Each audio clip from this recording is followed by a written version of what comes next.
It's like if you go to a doctor because you have eczema, what are they going to do? They're going to tell you to go to a dermatologist, and they're going to put some crazy ass cream on your face, which is going to back up your liver more, which is going to cause more skin problems later on down the road, or something else.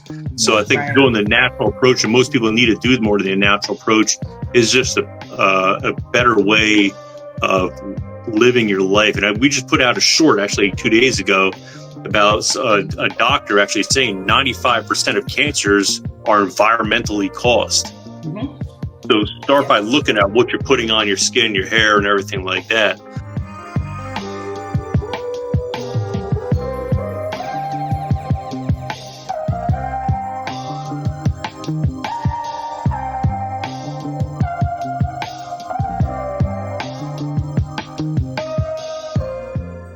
Baby, yeah. Sometimes I sing on this, Ayana, because nerves, man, nerves. So, welcome everyone to It's More Than Black or White. As you can see, we have a guest. We're freaking super excited. Listen, if this is the first time that you're tapping into this podcast, welcome. We are the More Than Black or White Health Podcast. Our intention for this content that we present is to help you become an advocate for your health and well-being. So our purpose, our intention is to bring you different facets of health and well-being that can contribute to your health and well-being. And it ranges from a whole different thing. You can check our catalog. Today, we're going to focus on one of the organs that most people neglect. And for people that are coming back, welcome back. We adore you. Bless up to you. Thank you. And listen, man. Well, without any further ado, B, how you doing, B? I'm feeling good. Your singing's calming me down, and we're gonna lose a couple of subscribers now because of that. But you know what? I'm calm. When you're calm, we're good. It's worth it. Yes. Yeah. We'll get some back. We'll get some people that have like hard of hearing, and then like vibration. Yeah. But B, good to see you, man. And good to see you. Thank you, brother. And we have our special guest here today, Ayana Deurieux. Blessings, welcome. We are super excited because she's here to take some time to talk about her company, Urban Naturals, her background, and an organ that most of us neglect, the skin. So before her presence is felt, we hear her voice, I want to give a quick intro and insight. So I met Ayana when I had the juice business, Juice Dreams, and we were at a convention. I think it was at Halo Roasters. Yes. So it was at Halo Roasters. I'm doing juices. Like you and your husband were there. We were sharing juices. And I was like, yo, I like the scent of her products. The aroma blended in with the coffee. I mean, her products, just like the way, the feel, the scent. And I started getting in. You were really doing a great job of educating people that I noticed, and I was really impressed with just the knowledge and also the sincerity in which you were sharing, and really like, getting people on the goodness. So I was digging her products so much that when I released Heal Thy Man, I did a gift pack, which included this oil for the bald cats like your boy, and the cats with beards, and also a great shaving cream. And also, Ayana, we also had the pink sea salt in that piece. You remember that one? Yes. So that junk was on point, because I tell you what, I put it back. I was like, oh, junk, this is nice. And it was the first time I had actually really taken care of my skin. Mm-hmm. And I remember when I got out, I felt this buzzing and vibration. Like I had just done like 30 minutes of meditation. I was like, and I was taking slow with the coconut oil and just like, yo, man, like, and I was really fascinated by it. So one of the things that I appreciate about Urban Naturals, this is all natural products. Divine products. Right now I'm rocking this pumpkin spice, the scent, the material, and we have the honor of having the creator of this with us today to share her insight. So Ayana, welcome to the More Than Black or White Health Podcast. Welcome. Oh, that was a very warm welcome. Thank you very much. And you are 100% right. My main intention with the things that I created was not just selling the product per se, but also imparting a little bit of education too. Um, I think with everything that we do, all the spaces that we're in, just having a little bit more information makes us that much more of an informed consumer. Outside of what we already spoke about with my, working with soap and the things I've created background, I also had a background in marketing and business development. So I've had countless sales jobs, and the things that resonated with me the most were when I was able to connect with the consumer themselves on a little bit more of an individual basis. And whatever I'm doing, if it doesn't feel natural to me, authentic, if the words are that you're using right now, I simply just don't do it. I'd rather a person be happy with what they purchase, whether it's from me or someone else, than to just make that sale. Don't get me wrong, sale is definitely the goal. And if I can convert you over to my side, great. But people like what they like, and one of the first things you would remember or they teach you in a sense is you're not in the business of selling. I'm not gonna try and convince someone to do something that they clearly either don't want to do, not comfortable with, or simply just flat out, okay, this is a no. But if they have more questions and they want to know more information, I'm happy to share that information with them. Yeah, bless up, bless up. Yeah, I could tell too, because man, yeah, people came over. They were like, you know how you see, B, you know how when people are really into, they got their head not like eyebrows all raised and stuff. They're like, oh, I didn't know that. And like I told you before, like a lot of my stuff isn't necessarily pretty per se. I don't have that natural aesthetic gift to do something pretty. I'm very simple, straight to the point. The product, I want it to speak for itself. So I don't want to dress it up with a lot of bells and whistles. I really want to focus on the integrity of the ingredients as well as like the integrity of what I'm putting into its purpose. Bless her. Thank you for that. Hey, so B, I'm gonna get one of your questions. So Ayana. Yes. Tell us about the journey to get to Urban Naturals. How did this all come? Well, honestly, that kind of started for me quite young. I've battled with eczema and psoriasis for a very long time. So that eliminated a lot of stuff that's already available on the market. Things with a lot of fragrances, a lot of dyes. I went through every soap detergent you can think of, lotions, creams, oils, you name it. And then, just sticking with my roots. Like I said, my father is from Trinidad, and the focus on using whole foods, natural ingredients was very much prevalent in everything that we did meal wise. And so just to fast forward that journey a little bit, imparting those special parts for my family, when the pandemic had happened, I was unfortunately still working in hospitality, and that shut down immediately.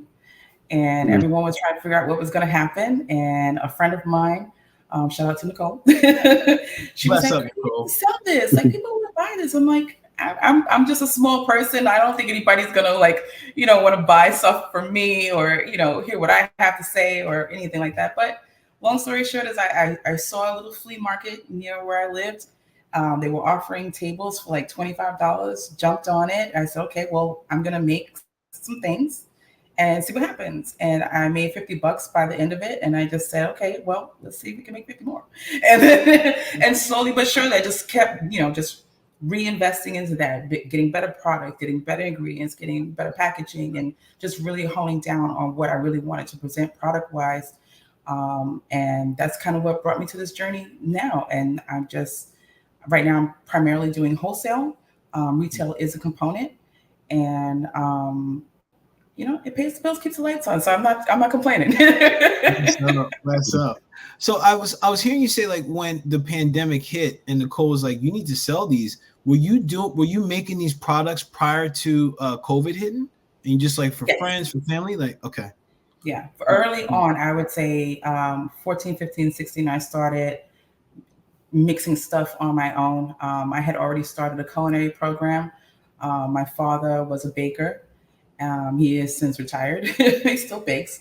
But that was kind of like my introduction, and I give a lot of credit to my dad for that, because, you know, with working with him and looking up to him and seeing how he created these things, and it brought people joy and made them happy, and I wanted to do something along that time, and also do something with him. So that was something that we shared. And after going through the culinary program and just seeing how the science behind it worked, what ingredients and the gastronomy portions of it, between this type of material, that type of material. I mean, in this case would be like maybe an oil or an acid or a fat, and, you know, just seeing all those things take place, and then realizing the correlation between that and food was just, you know, symbiotic in a sense. So it was a very natural gravitation for me to like just combine all those things together. One of the things that was super important was not realizing until later on in life that I had suffered from endometriosis and fibroids, which is a yay. But a lot of things came to light. You know, how do you treat your internal as well as your external? So just trying to find a way to put all those things together really worked for me. And when I started doing it, I was sharing it with my friends, sharing it with my family, and, you know, like I said, one of the few benefits that came out of the pandemic is that I was kind of forced to figure out where the money was going to come from. So I said, you know, if there's ever a chance or a time, what else is there to do? We're home, so let's do it. Now it's amazing the potential that we all have when our back's against the wall, right? I mean, we have it in us. You know, you become very resourceful very quickly when you have nothing left, right? Right. I think the pandemic shook a lot of things up with people. Yes, agreed. Agreed, man. Yeah. I was just talking to my son about that yesterday. He was like, man, it feels like when that happened, everything just changed. I'm like, you're right. Yeah. You're right. I'm curious, man, because that creative process, especially when you talk about like to make a soap or a product that goes on skin, what's the creative process like? And can you share that from the perspective of when you said you had psoriasis, eczema? Like, I'm thinking that like you were your first experiment. Like you were like, okay, let me try this. Like, so can you take us through? Because I think some people that watch this, that they may be like, yo, hold up, man. So what was that process like for you when you were playing, like taking and integrating the knowledge and all that? What was that like? I think in the early stages, again, you know, let's just go with, you know, adolescent stage, I was more curious as to what was available to me. And that was probably the first part of the journey, is figuring out what's available. Fresh ingredients, ingredients that haven't been treated and or processed as minimal as possible. And just trying to hone down to like their original status. So in that sense, you know, we joke about now like Whole Foods and things like that, but just a good old fashioned, you know, pineapple. Pineapples have wonderful enzymes that are great internally, externally, digestive. Some of the things that I was battling with also at the time, you know, eczema and psoriasis, they're on the anti-inflammatory section. So that comes with other hosts of things that you could be dealing with. I also deal with IBS. So I have to pay attention to my gut health a lot. And again, like I said, pineapples, just using that as an example, really good for the gut, you know. So I said, okay, so we have something going good on the inside, and everything you put in your body ends up on the outside of your body to some extent, whether it's people dealing with oily skin, oily hair, breakouts. I'm not a doctor, so let's throw the disclaimer out there already. I'm not a doctor, but you know, you can't help but notice the coincidences and the information that's available to you. So that was probably the first part of the journey, of just figuring out what's available to me. And at the time, I was living in Brooklyn. I was living in East Flatbush, which was a very predominant West Indian community. So you had a lot of local grocers, and you had access to cultural foods that you might not necessarily see at, say, a Stop and Shop per se, you know. So, you know, getting fresh herbs and spices and, you know, all those ingredients definitely played a big factor. And so once I realized, like, wait a second, all this stuff is actually already here. let's see what this can do. And then that just kind of snowballed, with some more education, some more practice, a lot of trial and error. So I think the first thing I made was just a topical cream that was like coconut oil. And I crushed up some pineapples. Oh, they're gonna make a pina colada whip for my skin. And I used it to like scrub my legs in the beginning. I was like, oh, my skin is really nice. And because I had a lot of we would say dead skin, if you will, from like the scratching and the drying, and that actually helped a lot. A lot of people are familiar with the oatmeal and its humectant properties, being able to retain moisture in the skin. So again, just learning more things about not only adding moisture to the skin, but also maintaining moisture to the skin, working with moisture barriers and learning all those things. So it was a lot of progression. It definitely took a long time. I'm not going to say that it was overnight, not at all. But I think the courage to try and actually like, okay, yeah, I want to do this didn't come. I was well after my 30s. Yo, hey, it came, man. Brian, see, I just want to pause for a second because when Brian and I are recording and we have different guests, or even when we're recording ourselves, there's always these common threads that I notice in the editing. And there's always, or there tends to be this exploration phase. And Brian and I always talk about the hero's journey, Ayana, right? Yeah, you hearing some of the hero's journey right now? I'm hearing it. Yeah, brother. So, okay. Yeah. Guys, I see that you're a little hesitant at first, and you just dived in, and you went through your troubles and tribulations, and you came out the other end, shining, and here we are. So it's all part of life. It's all part of it, man. And it's so cool. Yeah, B. Joe, question. I definitely give a lot to my parents for that, though. They were the ones who never made me feel abashed about anything. Like, if this is what you really want to do, then let's figure it out. Granted, you had to stay on top of your studies. You had to stay on top of whatever your responsibilities were. Just because you're doing this in the back room doesn't mean you're not responsible for doing the dishes. Let's go. So there was definitely a sense of responsibility and balance.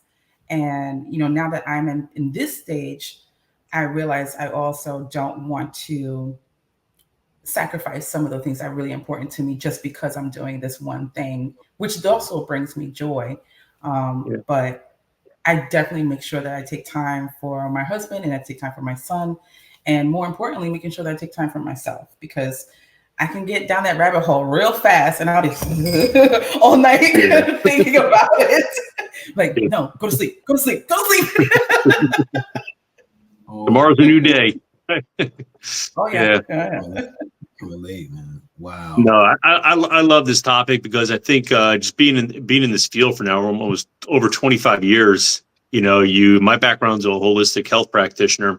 So like people come to me with like weight loss issues, and it's not always about nutrition or not always about, exercise. So I took a course from this guy, Charles Poliquin. He's like one of the best. He passed away a couple of years ago, strength and conditioning coaches in the world. And he came up with this system, which is basically like he would figure out there's 13 sites on you. And depending on where you're holding more body fat, that's an indicator of an organ or a hormone that was a little out of whack. So one thing I was noticing, especially with women, when I was doing their body fat measurements on their quad or on the back of their hamstring, where like the glute meets the fold of the glute meets the hamstring, they were holding so much fat and water in that spot. And he's like, that was a classic sign of estrogen overload. So one of the first things you kind of want to look at is, all right, what products are you putting on your skin? What products are you putting on your hair? All this stuff that are creating these environmental estrogens are making you hold on more fat. And then at the time I found this website called like EWG.org, environmentalworkinggroup.org. And it would basically, I would tell my clients, just say my clients are using like, Colgate toothpaste or some kind of like deodorant that had aluminum in it. It would give it a rating on a scale of 0 to 10, like 1 being carcinogenic. And it would tell like, hey, take this out, add this in. Then when I started doing that with my clients, I would notice within like 3 or 4 weeks, when I would do the measurements, the numbers would just drop, and they would start flushing them the system out of all these estrogens with like some certain supplements. But it's interesting, like Mother Nature didn't mess anything up. Everything that we possibly need to fix ourselves is out there in the environment. And the problem is, like you said something before, like, oh, I'm not a doctor, so blah, blah, blah.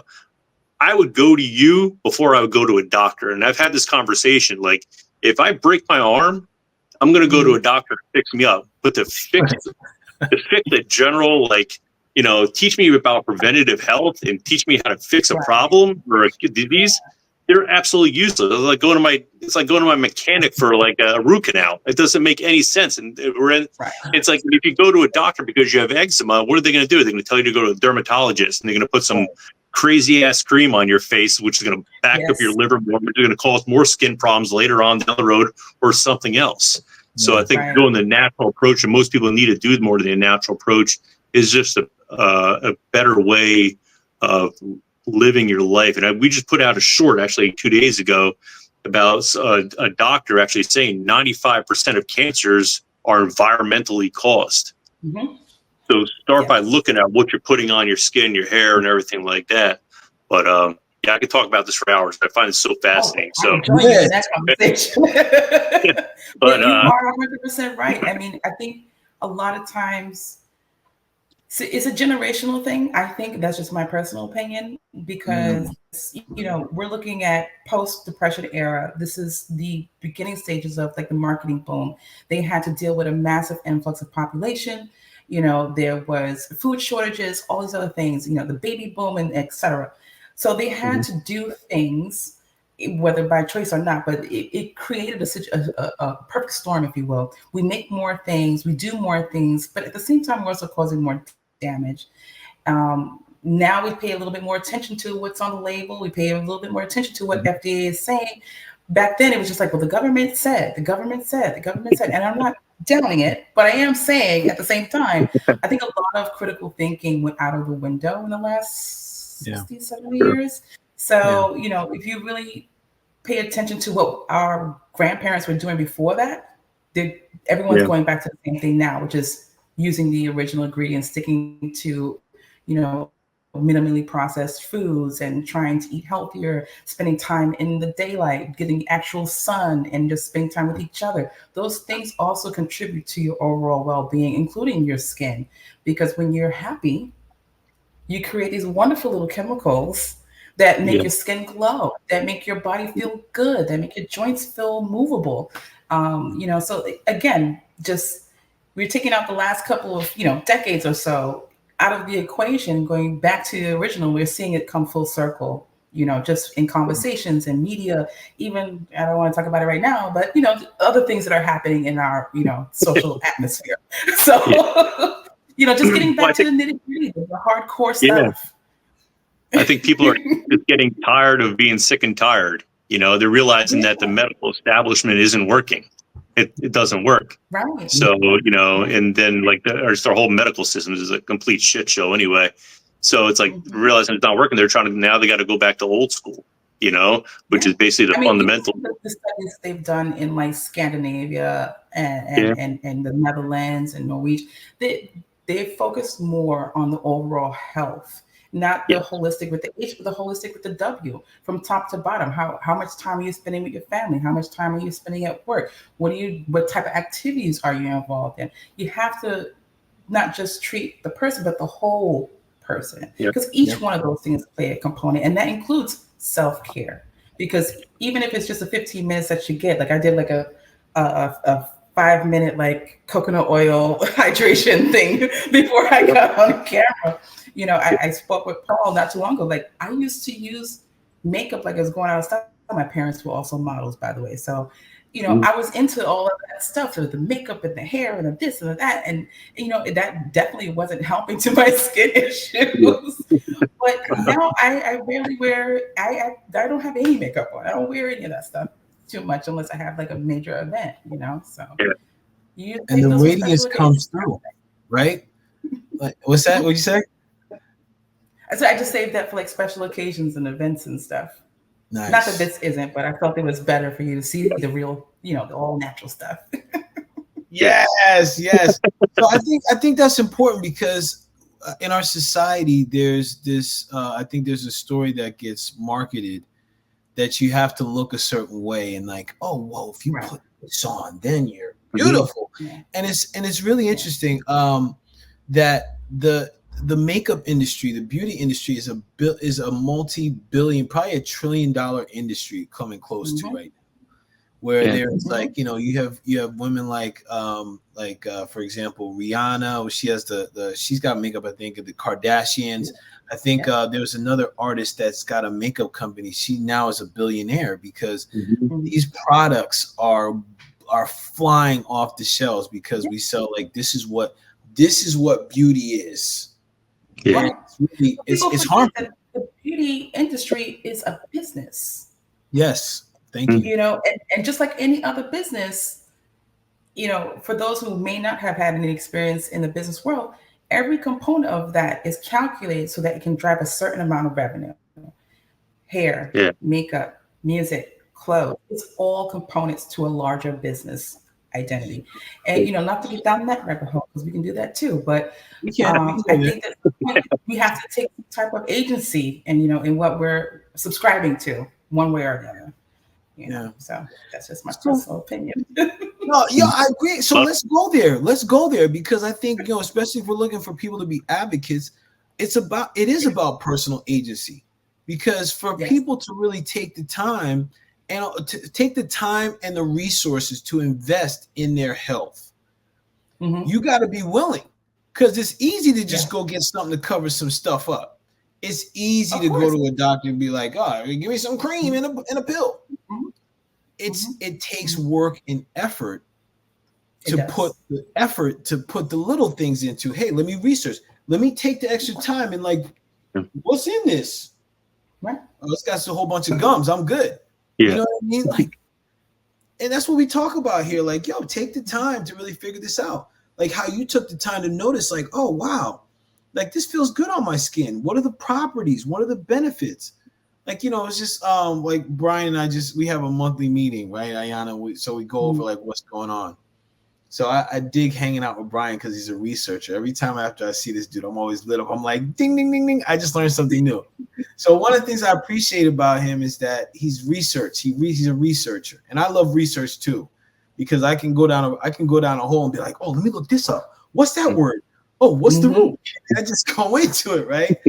But I thought it was so cool because Brian, what I'm talking about. Like, you showed me something when we're hanging out, and I just the rest of the night, just like things opened up, blossomed in me, right? Like I was just like, oh, Chuck, let me look. What kind of business?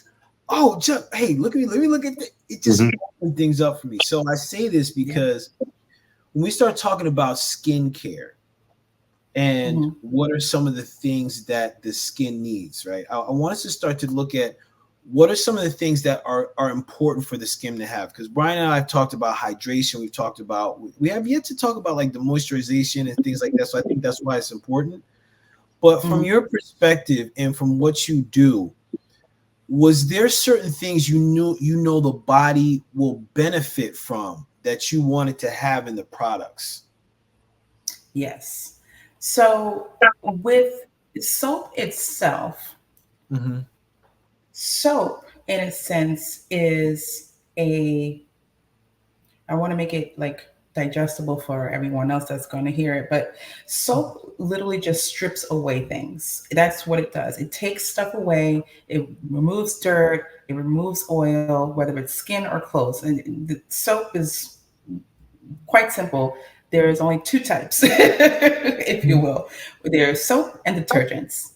Now, soap can clean and, let's say, sanitize. And detergents can do other things like disinfect. So they can remove germs and microbial organisms. So when I started that journey and just looking into all the properties, I wanted to be able to cleanse my skin and not dry out any more than what it already was experiencing. So I started looking into fruits and vegetables that are very high in their water content, or can help protect the water barrier, moisture barrier that I have, or at the time didn't have very much of. So you have two levels of it. You want to be hydrated, and then you want to stay hydrated. So you can be hydrated eternally, and then you can lock in that moisture. People use that phrase a lot. People might be familiar with it when it comes to your skin and your hair. So those are things that are topical, that lay on top of the skin, lay on top of the surface, and they lock the moisture and they don't let anything out. And then there are things you can do to help plump the skin or plump the hair, if you will. Those are things that help just really fill those cells with as much moisture as you possibly can. So those are the two things you're really trying to like address if you're having a dehydration issue.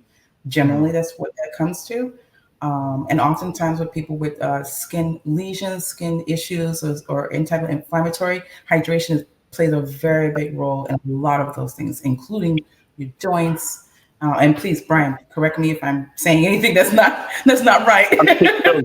No, you're good.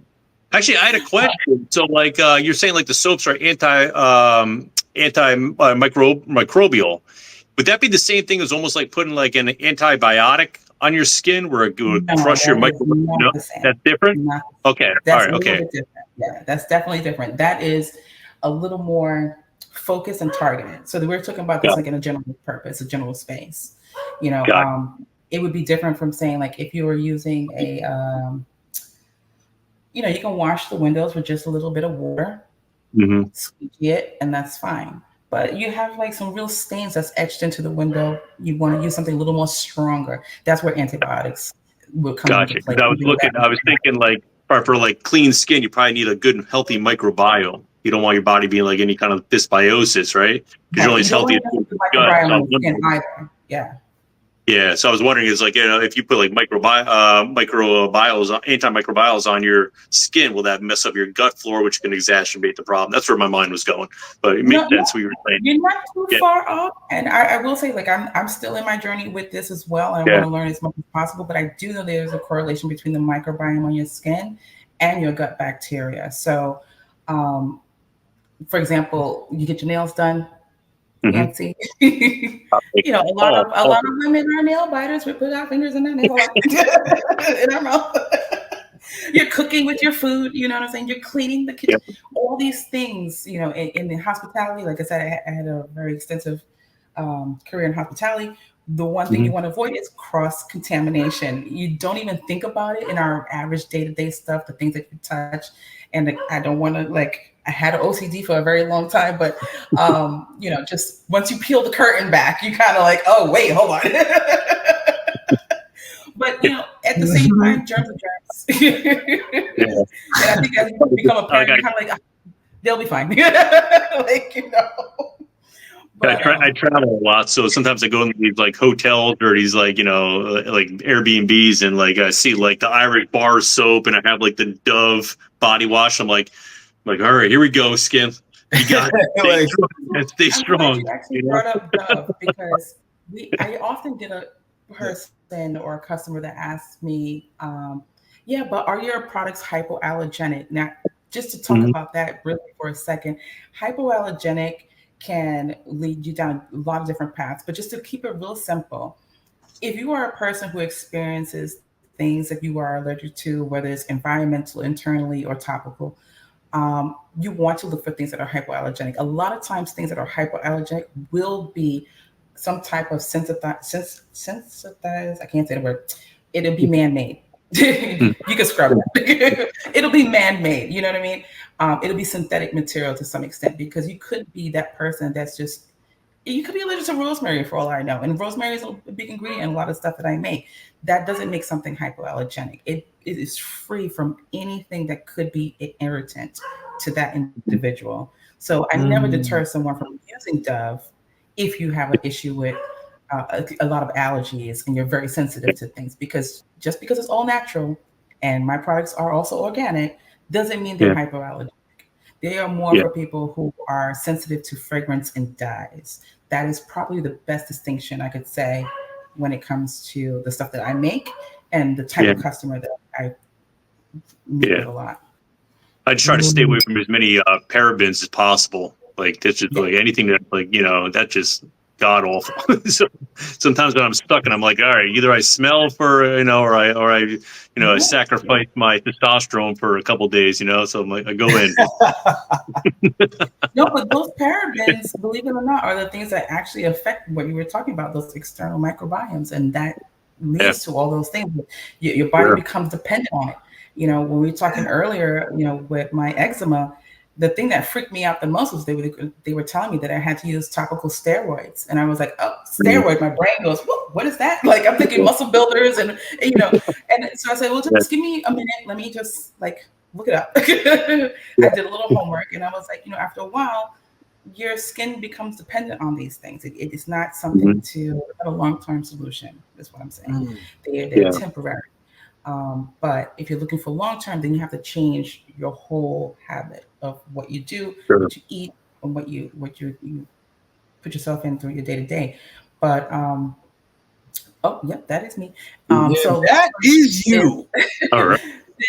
That's where that comes from. So that microbiome, like when we're talking about the steroids, I was like, okay, if it's an extreme situation, as long as I can maintain it on a natural level, let's see how long we can do with that. I've been doing this now. I just turned 43 and I'm feeling pretty good. My skin is nice, soft. Everybody's like, oh yeah, your skin's so soft. And I still struggle with it to this day, but it's a maintenance that I keep up. Sure. You make body washes too? Yeah. You make body washes? Yes. Oh, beautiful. You got a new customer. We'll put a link in the show notes. Yes. So I really dig. I want to pull the site up because when you were talking about pulling in the fruits and the veggies and the different herbs, it really ties into just the overall energy, the vibe of what you do, right? And I wanted to bring this out because, especially when I first went to your site and I saw the honey oat, this is what I'm rocking right here. This pumpkin spice is freaking tip top. And I just had the blood burn. It's good for the skin. Yeah, good for the skin. Hey, listen, let's go.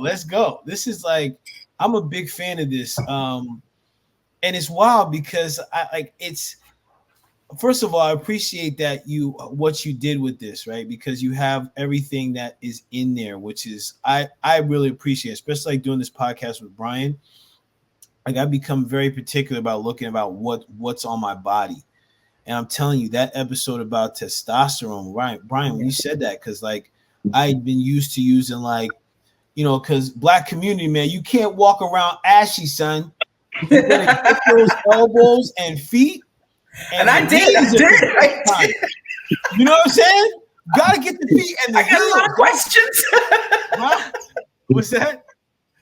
I said I did for a while, and I got a lot of questions. Me too. That's why I was like, yo, man, I can't go anywhere without lotion, son. So when I started really diving into that, I was like, dang, man, I gotta be careful about this. But and even before, my former girlfriend she put me on the coconut oil for a moisturizer. Yep. And I was like, what? Coconut? Don't I cook with that? She was like, yeah, but it's got a lot of uses.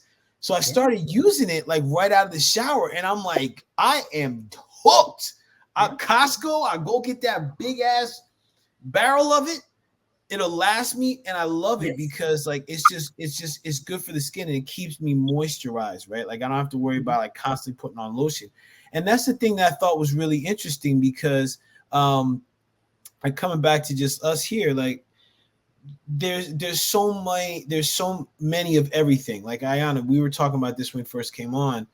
It's there's so much of everything that it's almost confusing, and they make it out here. And I'm just gonna leave Day, and you could let your mind wander. But they put it out here where it's all these different things. If you got sensitive skin, go get this. You got dry skin, put this on. Hey, you got funky armpits, put this on.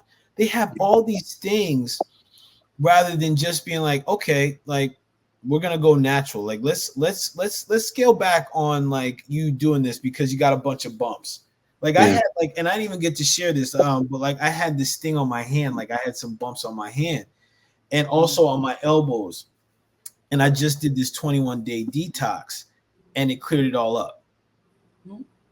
I was like, because when we started talking, I was like, I remember noticing it before the detox, and I was just like, oh, Chuck. Like midway through, I saw it going away, and now it's like not even here. Like the bumps aren't even here anymore. It's funny they said that. I remember like back in the day when I was doing, I did a course on like detoxification. They said a classic sign is people that have pimples on the back of their armpits. That's a sign of a liver overloading. So when I'm doing like consultation to people, I'm like, I'll see something like that, and I'll be like, just mental note, liver. I mean, most people have liver is overloaded to begin with, you know. No. I mean, it's our body's natural filter. We keep clogging it up with shit, you know. But is the ingredients that you put in, they're all organic and everything like that? Yes, I try to source as much organic ingredients as possible.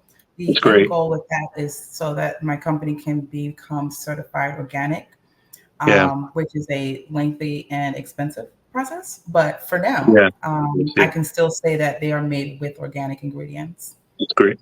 Yeah, because I have a lot of conversations with people about like supplements and like, you know, everyone's like juicing and doing all this other stuff. And I'm like, oh, is it organic? And they're like, yeah, I don't know. Like, there's no difference. That's their mindset. And I gotta like educate them. I'm like people that like talk a lot about like nutrition. You gotta, first of all, really talk about nutrition. You have to understand. You need to understand soil. That's where the plants grow out of, right? We did a whole topic on this a few months ago, but like your plants are only as healthy as the soil. If the soil is like depleted and shitty, then all of a sudden now you're spraying, you know, herbicides, fungicides, rodenticides, pesticides, all in these crops, and then you're making supplements out of these crops. Your supplements come from a sick crop. It's like eating a diseased cow and expecting great results from that protein. Bro, so it's so important to have that natural, that organic type of food that's coming in there that you're making the supplements. That's great. I'm glad to hear that. It's great. Yeah. And I'm hoping next year that I can start my own little veggie patch here, hopefully soon. I'm not good with growing things apparently, but I'm still practicing. I'm practicing too. We'll share tips. Yeah. My mint plant is not looking so good. No. Oh man, yeah, I get it. I'm learning myself, and I think this is. I dig that we're even talking about this and just the organic piece of it, because I think that is very important. Again, the soil is paying more attention. Like I'm becoming more of a fan of these farmers markets, right? Because it's like I can get to meet the person. Like, where's your farm? I can go out there and see it. I can go tap in. I'm like, you know what? Yeah, I'm gonna keep buying from you. Yeah, keep those peppers fresh and red and green. But you know, like, I think it's really important. And you know, one of the things I want to come back to is when you were in the beginning, you were Ayana, you were talking about how your parents, they would just like kind of put things together, and I remember my grandma was like that, and my mom too. Like my grandma would make these concoctions. Like I would just go to her and I'd be like, "Oh man," she'd be like, "Oh, what, I'm right here." I'm like, you know, my grandma got this thing. So I come back tomorrow because she used to live in an apartment downstairs from us. So come back tomorrow. I was like, all right. So I come back tomorrow and she'd have some ointment. It would smell like it smelled like something, like just like. This. I was like, "What is this?" She was like, "Just put it into." And you know, I was younger, so I had those big ass moon size zits. So that would just So she would put, I put it on here, and then next thing you know, it would be gone. I was like, "Grandma, what?" And she would always she would say, "Okay, Paul." She would find this Jamaican store in Irvington, and she was like, "Okay, Paul." She'd give me a list of things to go to the market. And like these like soursop, clove, like cinnamon stick, like I'm like,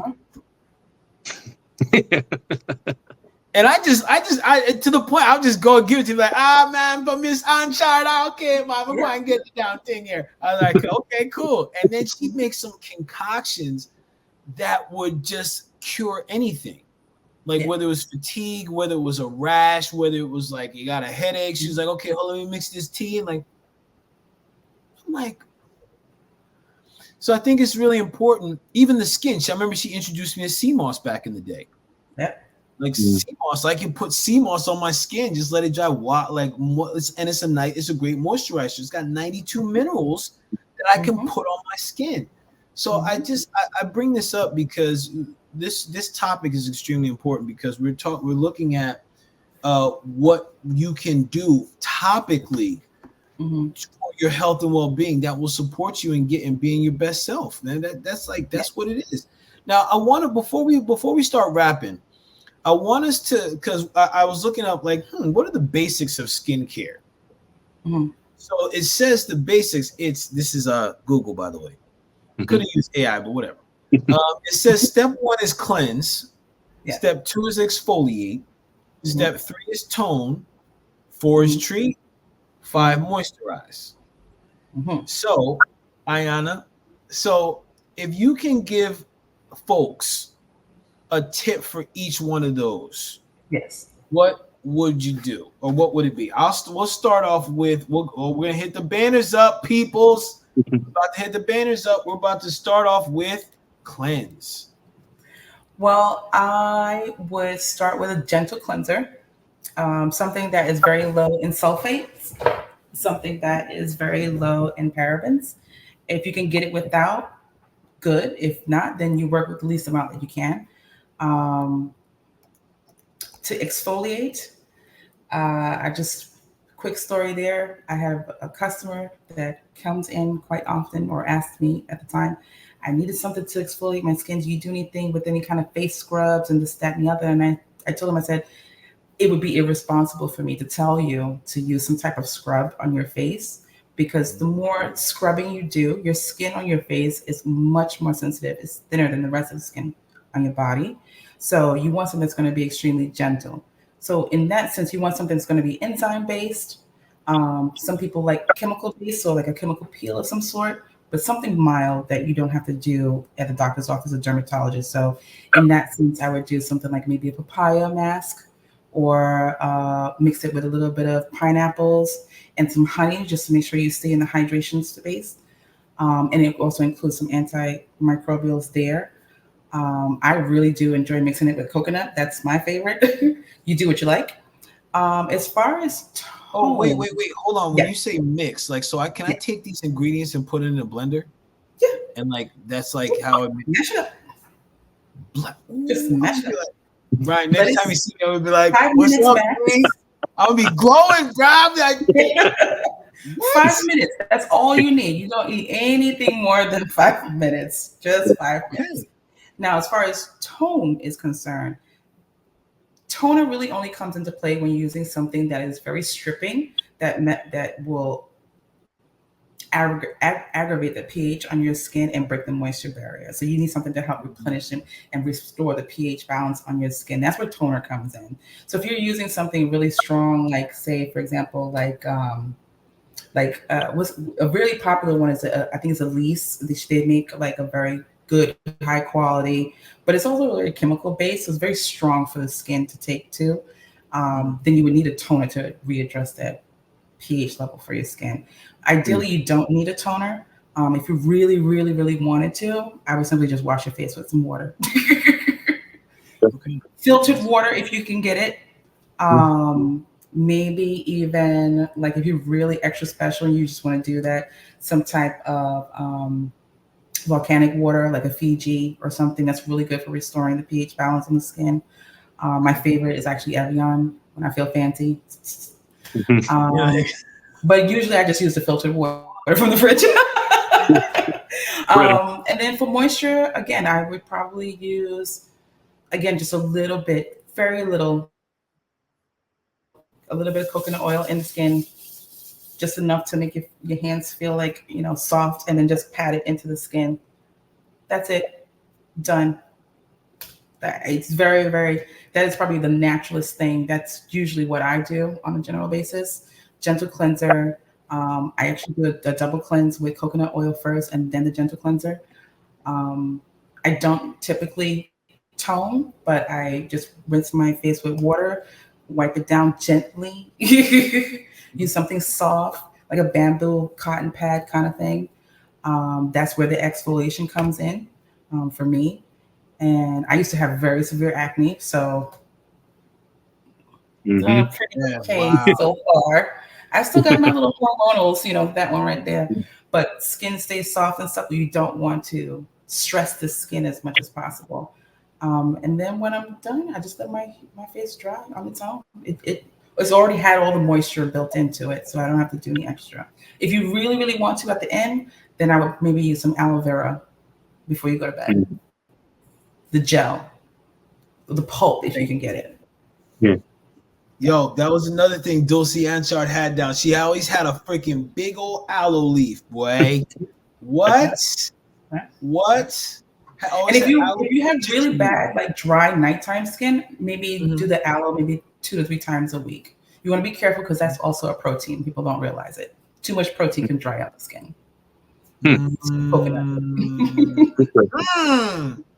Wow.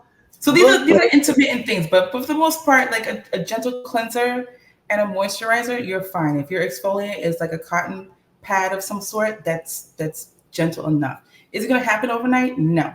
This is a lifestyle change. You have to commit to that. Can you say that one more time for the people in the back? It's a lifestyle change for sure. Because your body wants to say, no, but I need the bubbles. Like, you don't need the bubbles. That's just to make you feel better about it. The shiny things, right? The shiny things, man. Like, look, it's like, what? Yes. Come on, man. What? Oh, but okay, before we, one more thing, right? Because by the time this is coming out, this is going to be the weather's going to be a little colder. Just like we talked about being free of having some ashy ass elbows, knees, and feet and heels. What are some suggestions that you have for lip care? Because I know some of the things I've used for lips, man, it makes me like when I smile, it's like it cracks my stuff up, man. So like, would you have any suggestions for people out here that like the chapstick and all that stuff? Some natural stuff. For the winter time, just like the summer is just as important to stay hydrated in the winter because the air is very dry, so it's going to dry you out as well. Making sure you stay hydrated, drink as much water, fluids as you can, clean fluids, I call them, water, coconut water, homemade iced tea, green or white. I do that on a regular basis. Naturally hydration juices, like the juices that you were making, papaya. All these things hydrate you internally. That's 1. 2, exfoliate. If you're feeling like you're having extra chappy lips, a little sugar and a little honey goes a long way. Just mix it till it becomes not as gritty, and just rub it in. You can do this when you're brushing your teeth. If you really want to step it up, you can use your toothbrush towards the end and just like really scrub it in. And then a really good humectant-based moisturizer. So I know a lot of people are not going to agree with me, but you can get like sustainably clean petroleum. Do that at night before you go to bed. If you're going to be out during the daytime, then you can use something as simple as just coconut oil on your lips. Yo, that sugar and honey though, you about to get me in trouble out here in the wintertime. That's why you can call them sweet kisses. Listen. I'm give glad me some sugar. Girl, man, Paul's like wait poo, like a big thing of honey, just like scooping it in. Oh yeah. Yes. Paul's and real honey, not the corn syrup based honey, because there is a difference. Yes. You don't have to get the $30 jar of Manuka honey. As long as you're getting raw, unfiltered honey, that is perfectly fine. And you can find that at the farmers markets now. Yes, you'll find some goody goods. So I tell you what, that's gonna be that's one of the takeaways I have for today. Yeah. Oh boy, I'm gonna be giving out some sugar kisses this minute, boy. Yeah. Anyway. I just want to add one little tiny piece before you go. It's just that, yes, these are lifestyle changes, and yes, it can get expensive. So do what you can afford. Get the best that you can afford. If you can do that, you'll be happier than when you started. So you don't have to run out, like I said, and get the $30 bottle of Manuka honey that only comes in like an ounce. You can just get raw, unfiltered honey. Believe it or not, I think Dollar General, Dollar Tree, they have some really good products that you're not even realizing that they have. Some brands you even might be familiar with, and you can get raw, unfiltered organic honey for like $1.25. Wow. Shout out to Dollar Tree. Listen, And listen, I appreciate that you said that, Ayana, because that's a common objection. Like, oh, this is a lot. It's very expensive. Yeah. And I want to pull in something that your dad said to you. Listen, if this is something that you really want, let's figure it out. Yeah. Right. So your parents Everything said, is solvable. And so it is, and so it is, and so it is. B, man, I'm curious, man. What was the takeaway you had? Because I saw those eyebrows. Like, no, like it was good. Like I don't honestly, I just put like body soap on me. I'm just like I don't know, like a guy. I guess I just go in the shower, 3 pumps, done. But I do get like flaky skin sometimes. So like, all right, like maybe I should like work on that a little bit. But oh look, so look. I'm definitely gonna get your body wash.